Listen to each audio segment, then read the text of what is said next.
So now I present to you my below head, Rodney W. Hester. Give a round of applause, everybody.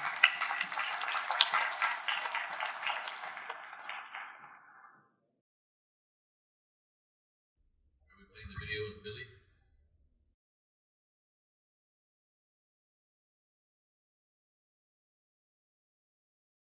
In October of 1972, our leaders made one last effort to meet with Robert Barassa, and he finally agreed to see us. When we got there, Billy's father, late Malcolm Diamond, was asked to speak on behalf of the Cree. And he spoke in Cree. And he began to describe the Cree way of life. How important that land was. How important that this project should not proceed without the permission of the Crees. That we wanted our rights recognized. All of a sudden, Premier Barassa got up and walked out. He said he's got another meeting to go to. Just like that. I couldn't look at my dad. Tears were forming in my own eyes. I felt the shame and the dishonor that he was receiving from this premier, from Barassa, walking out on him. And the old man, I still could see the old man's face, how surprised he was that somebody would walk out on him like that. And then that's when basically my dad turned to me and said, listen, we sent you to school for this purpose, so that you could learn, so that you could know about the white man's ways, and then use them to stop this project. Take his laws and use it to stop his project.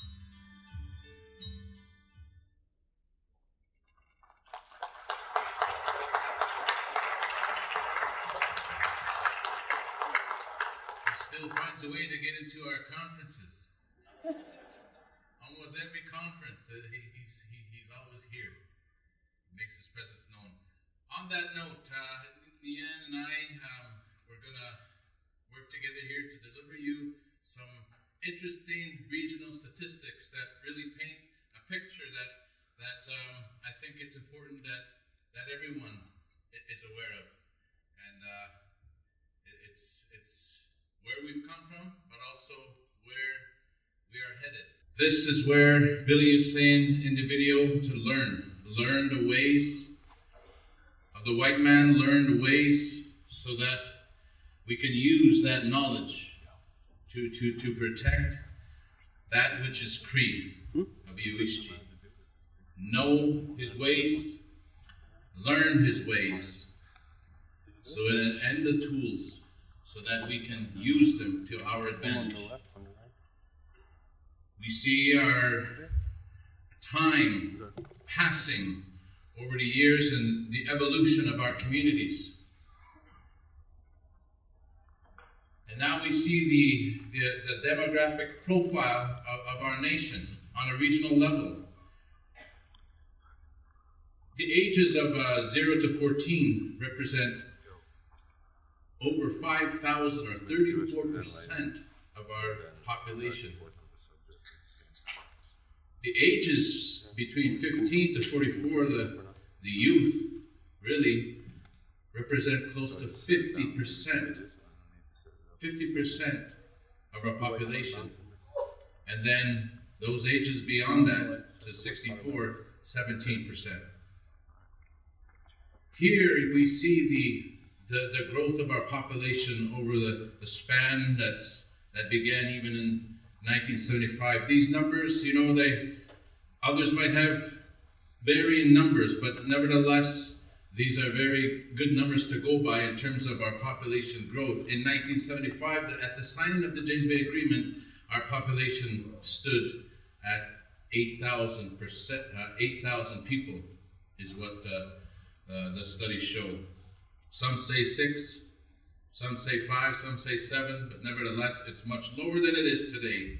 And we see the growth over the years, 1998 to 15,000, and 2007 to 17,000, 2013. Today, we're close to 19,000 in 2027. At the end of the new relationship agreement, 23,000, and then 2052, at the conclusion of the Pele Brav, over 30,000 will be our regional population. This is the projected growth of our regional population. And what does this really mean in terms of employment, job creation, housing demands, housing needs, infrastructure of our communities? These are the things that we need to be mindful of as leaders, as youth, as students, as those excelling in their careers, to be mindful of these stats because they're very real and we need to find ways to address them. This is going to be some good information for you to use, to think about in tomorrow's Cree Cafe in your discussions. But this is where we're headed in terms of population growth if the rate continues as it is. And we see our labor force, how that's broken down. Much of our labor force is, again, a very young population, between 15 to 44. The bulk of that of our population make up our labor force. Will those people be exiting, or will they be remaining in the labor force in the coming years? And how can we make plans to adapt to what's coming? With job creation, this is what we talk about, and this is what's happened in the Cree CRA, for example.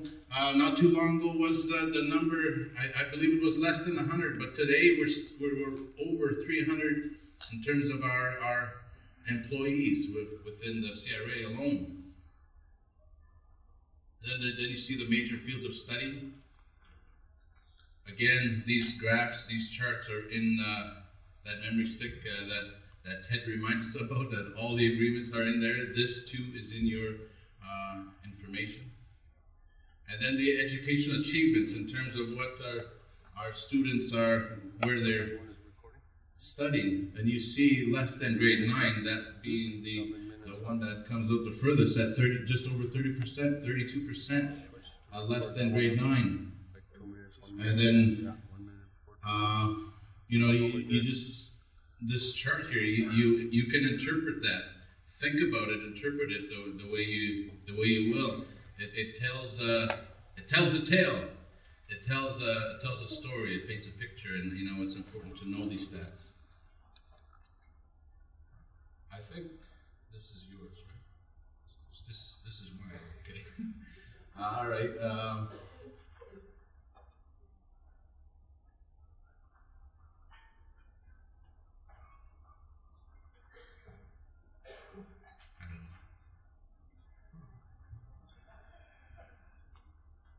Okay, this is a comparison of our graduation rates from a provincial and national level.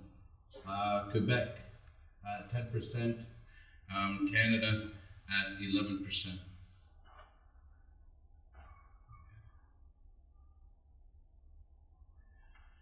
And then we see our graduates over a period of over 20 years, about 21 years, right? 30 years. The college, you see almost 1,000 graduates. Policing, university, vocational, and others. You see where our students are studying. And then we take this information and we say, okay, well, what are the needs within the different entities within the Cree Nation? And how do we fill those gaps? What kind of jobs are available there? And how do we pair those two together to meet the needs of our employment, of our youth that are coming up and graduated from these institutions? I use this slide to show that not everybody is necessarily an academic.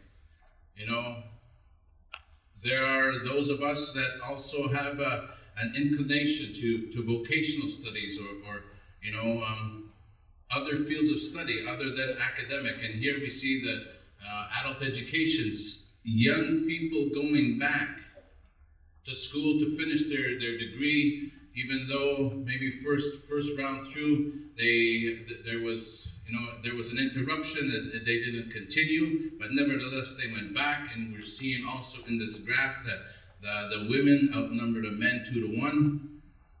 Women outnumber the men 2-1.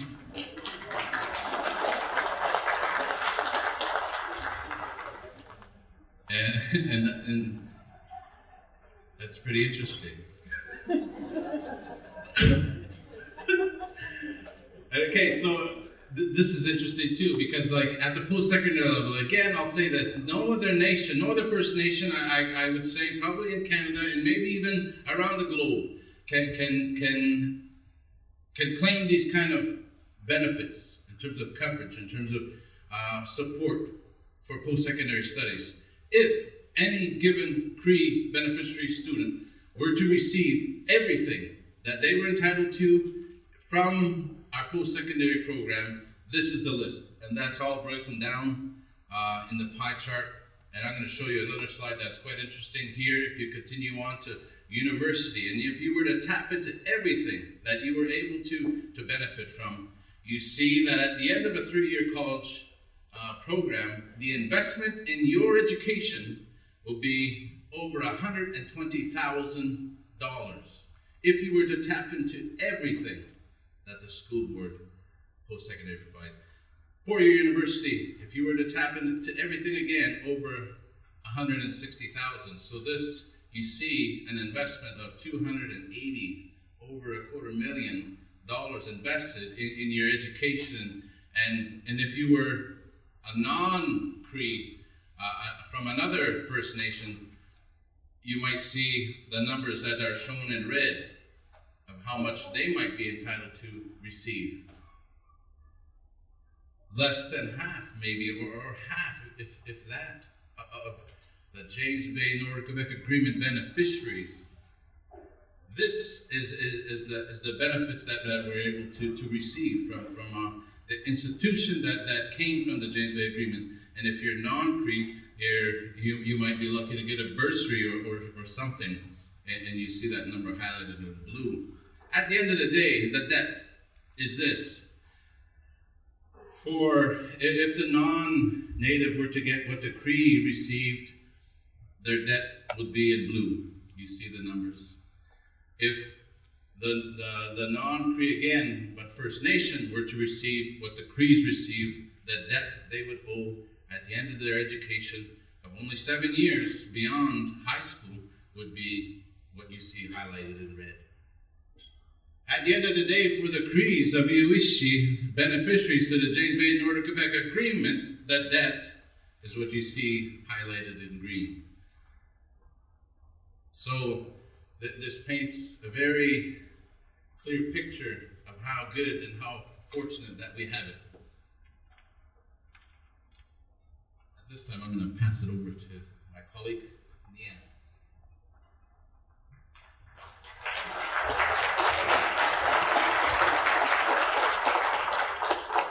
Thank you, Mark. First of all, I want to acknowledge our leaders, past and present, and I want to also acknowledge our students, all of you here. You are the future leaders of the Cree Nation of USG. It's an important day for all of us. Again, in the same way as my presentation partner, Ronnie, I'd like to address you, the students, specifically. I hope to present to you an inspirational portrait of the employment opportunities available to you upon your graduation, and for which you may even begin preparing for right now as you choose your courses and your programs of study. A couple of notes before I do start. I want to stress that there are countless opportunities. When I was compiling the list of these opportunities, it was almost endless. So there's really many different professional routes to choose from. You may see yourself as a future doctor, a lawyer, or a business owner, more traditional venues, I guess you could call them. But I'm here to say that there are many non-traditional positions and roles that you can occupy that are open to you as well. Have you ever considered, for example, studying to become a geologist, a financial analyst, a museum curator, a historical researcher, a psychologist? The list goes on. As the Cree Nation continues to move towards its objective of nation building, these are the types of positions available to you. The Cree Nation needs all of these positions. And secondly, what I'm about to present is a portrait. It's really a snapshot of some of these possibilities. It's not based on a conclusive study, but I can say that all of the organizations I will refer to here contributed to the compilation and the list that I was able to put together. So let's begin then. First, I have to figure out how to work with the card. Here you will see, it's in very fine print, but you will see a list of all the different organizations, the entities, the subsidiaries, etc., that operate within the Cree Nation. Again, it's quite long, and it's just to give you an idea of really the possibilities that exist. I'll maybe highlight a few of them. There's the Grand Council of the Crees and all the entities that operate under the Grand Council. There's the various community businesses and services, gas stations, restaurants, things like that, construction companies, transportation. There are the major education and cultural organizations and tourism, the Cree School Board, for example. There are the community band councils and all the different departments that operate under the band councils. And then there is another large organization, the Cree Board of Health, with all the different departments that it operates. So I'll highlight now public administration.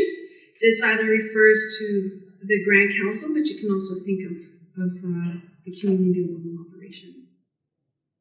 There's a pie chart here, which highlights the large section in red, highlights the Cree employees presently working with the Grand Council, and then the smaller number of Native and non-Native.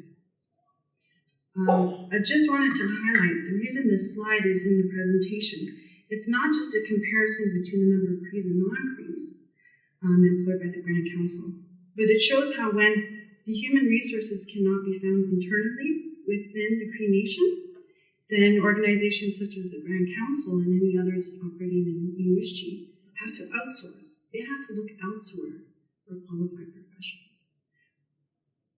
Maybe what I'm trying to say is think of yourself in those positions, occupying those positions at the Grand Council. Sorry, this slide is very small for me to see, but these are the minimal educational requirements. Again, this is within public administration, so you can imagine some of the departments there. Most of the professional level occupations, of course, require a bachelor degree and higher. And then you have the support staff, things like administrative technicians, secretaries, etc., who usually require the vocational or CEGEP level diploma. And in health services, another one of our major organizations, there are endless possibilities here. The Cree Health Board, of course, operates two hospitals, the newest one being in Mississippi. It operates the community health centers, Cree patient services, youth protection, youth healing. Within these departments, today we total over 1,000 different positions. The minimal educational requirements there, again, I'll highlight very quickly. The bulk of the professional positions require a university degree or higher. The support positions usually, of course, require a vocational or CEGEP level diploma or degree. And then you'll see things like X-ray technician, laboratory technician, or dental hygienist, which is also CEGEP level. So the future requirements here, I won't list each and every position, but you can see a total of over 455 different employment opportunities now and into the future. In education, The breakdown of employees, excuse me. Again, you have a percentage of Cree and non-Cree. In the management professional sectors, you see a high percentage of non-Cree occupying these positions, while you see a higher percentage in the support staff. Again, an opportunity here. The minimal education requirements, again, you'll see the bulk of the professional positions requiring the university level to be positions in all the different departments operating there. The future requirements within the Cree School Board, we're really targeting things like principals, vice principals, teachers, guidance counselors, professionals and education specialists, things like psychoeducators. And now a growing sector, the mining sector. We see a lot of development occurring right now by such companies as Stornoway, Goldcorp, and BlackRock. You'll see the current opportunities listed by the different mining companies. This is in your package, so I won't necessarily go into detail, but you'll see automatically the numbers are quite high there. The educational requirements there, a large number require university. Another large number of those positions require a technical diploma, so CEGEP level, and vocational training, also a high number of positions. Unspecified schooling, again, is a high requirement. So the top 10 mining jobs in demand right now: heavy machine operator, journeyman, mining, blasting, working underground, heavy machinery mechanic, mining technician, diamond driller, industrial mechanic, mechanized drilling machine technician, and ore extraction operator and mining maneuver. In telecommunications, another sector that is developing quite quickly, or will be soon. There again, the educational requirements are the professional university level and also CEGEP level. In tourism and culture, there is a growing interest in tourism, but to support any growth, of course, you have to have the proper foundation. A supporting structure has to exist. That means a supporting structure within the communities, including motel and restaurant operations, cultural guides, the list goes on. You'll see here a number of new positions being created in the Cree of Coda. A number of new positions there. And now I'll steer away from the organization specifically and try to give you a broader picture just before the conclusion of this presentation.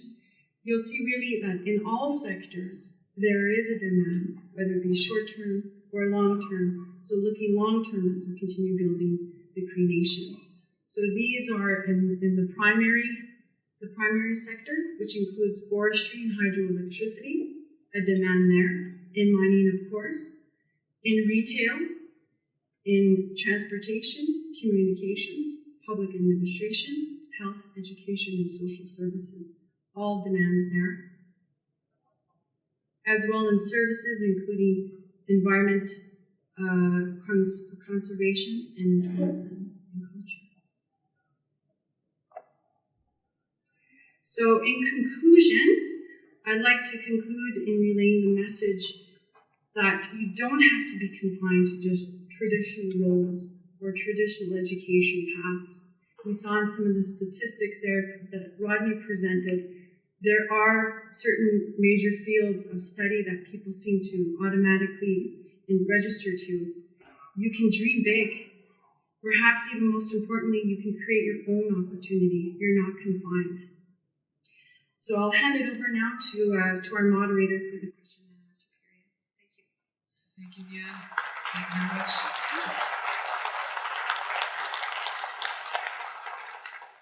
Eddie, you took my seat. How dare you? Due to time, I'm going to ask the same questions in Jimu. That will be Eddie and Annie and Louisa. Okay? What plans do you have for students to work in your organizations? So, Eddie, Diamond? Thank you. The jobs, as you can see, that are represented are varied. They vary from my job all the way down to the people that are coming into the workforce, the students that are here right now can look at all the jobs that are presently in the departments, various departments in the CRA. When I first started, close to 40 years ago, there were only 18 of us. We had various positions that we needed to implement the agreement, various jobs that were overlapping into other sectors. As we go on with new agreements, the number of people that we required increased to 92, and now we're close to 300. So all those positions in administration, the students, as they graduate, we're looking forward to having them within our organization. And I'm not going to be there forever.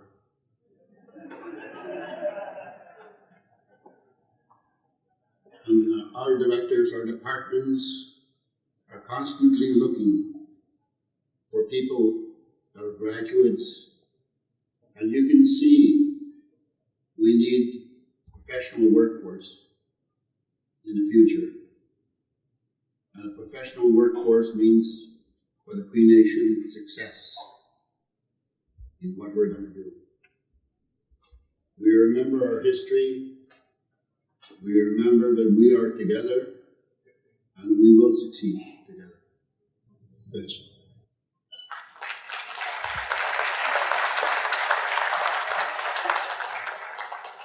All right.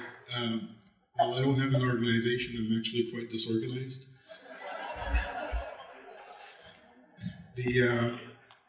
Well, my role as negotiator with the mining sector is to work with mining companies, not in the short term, but in the long term. And what we always approach is, where do we want to be when that mine closes, whether it's in terms of environment, culture, employment and skills that we've learned in terms of training and support for other sectors.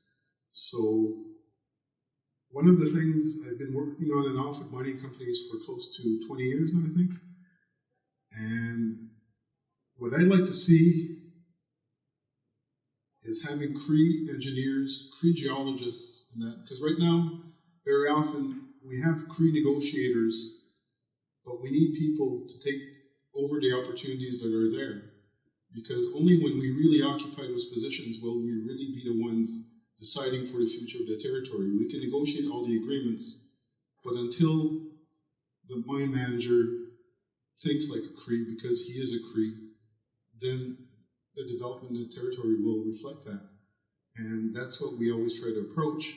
And I really like to see in front of me future mine managers, future engineers, future geologists, environmentalists, will take those opportunities and help the development of the territory reflect Cree values and Cree aspirations for the long term.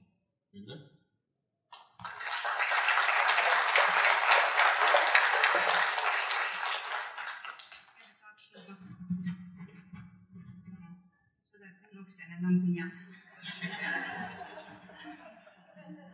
First of all, I'm very grateful to be able to be part of this roundtable on capacity building. I think it's something that was long overdue. The reason I'm saying that is because I feel that in the job that I've been doing for the past 14 years now with Cree Human Resources Department is that we've trained a lot of people, and sometimes not seeing your vision or not knowing where you're coming from, it could be a barrier. So with this capacity building, I'm very thankful that we're doing this for our students. It shows you where we're coming from, where we are today, and where we're going. And of course, we have all this, we are very blessed people. We have all the resources, the culture, the language, the land. And I think with that, we have to thank the leaders, first of all, for all they've done for us. And they've paved the way for us. And I think from there, we need you to carry on. We need you to be the masters of our homeland, become masters of our homeland. And I do encourage each and every one of you to continue your studies. We need you in those professional fields. They're in high demand, especially with all the mining companies coming to. We want to be part of that, a majority of it anyway.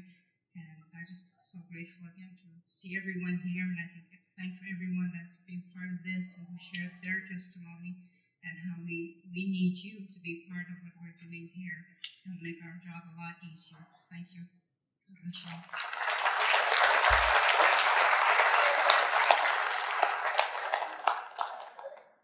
Thank you. All of you women out there, know your rights. They put me here on this hot seat, and I'm not leaving without giving you a word of inspiration.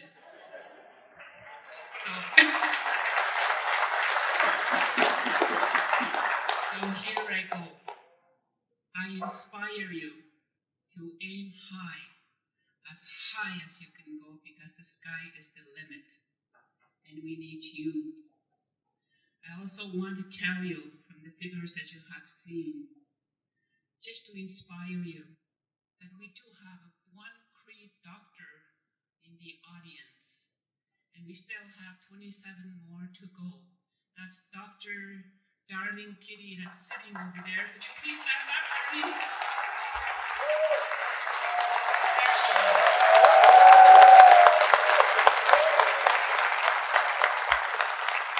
Thank you.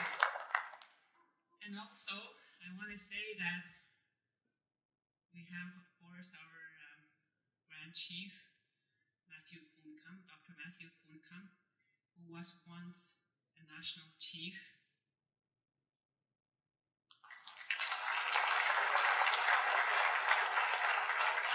I still have yet to see him be the Prime Minister of Canada. If not, it will be one of you here. And finally, to say that we have a member of Parliament here, Cree member, Romeo Saginash.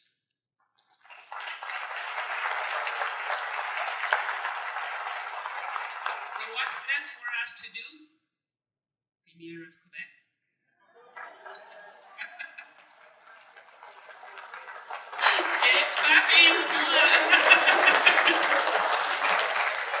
So thank you, everyone, and I want to leave here tomorrow feeling that I have a lot of hope and a lot of faith. And I want to thank all of you. Whatever it is that you are doing, continue to do it. Finish what you're doing, and don't forget to come back and be masters of our homeland. Thank you.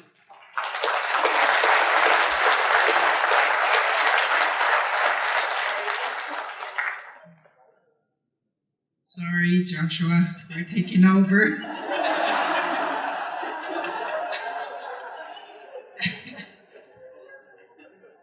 Actually, what I wanted to say to all the post-secondary students that are here, as you can see in education, one of the challenges that we have is not having enough Cree teachers, both at the elementary and at the high school, especially at the high school. We need Cree people that can be role models at the high school. People that specialize in subjects like math, biology, chemistry, physics, calculus, all those specialized subject areas is where we need Cree people to be visible in the classroom. And that's one of the challenges that we have. The other challenge we have is finding teachers to teach Cree language in the schools that know the language really well and understand the fundamentals of teaching Cree language. And so those are a couple of the challenges that we face with within the Cree School Board. We need teachers at all levels, and what I would like to say is I encourage you, the post-secondary students, to go to a university, get your education, get your Bachelor of Education, come and teach, because being a teacher is one of the fundamental careers that you can have, because you develop the students that you have in your classroom. You not only pass on the knowledge, you act as a role model for those students.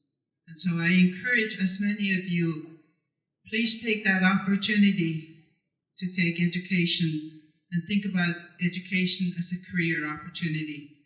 And it isn't just teaching.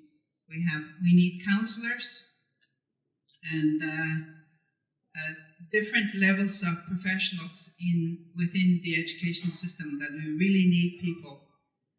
And in order for us to succeed, we need you to take up that challenge, the next generation, and be the role models that we need in our schools, in our classrooms. Thank you.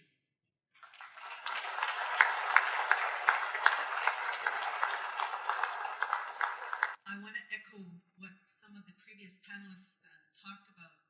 When the Board of Compensation first began under the JBNQA, there were non-Native people from government that were members of our board.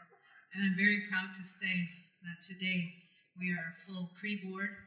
All the decisions that we make are from the Cree people, voted from our communities. So I want to applaud that fact.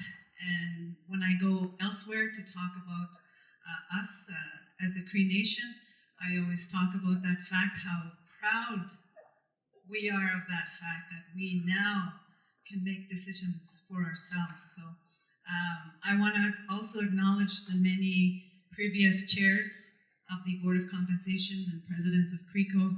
Many of them are sitting in the audience. Many of the board members are here as well. I want to acknowledge you and thank you for your contribution. I'm honored as well to be in your presence and in the presence of all of the historical people within USG.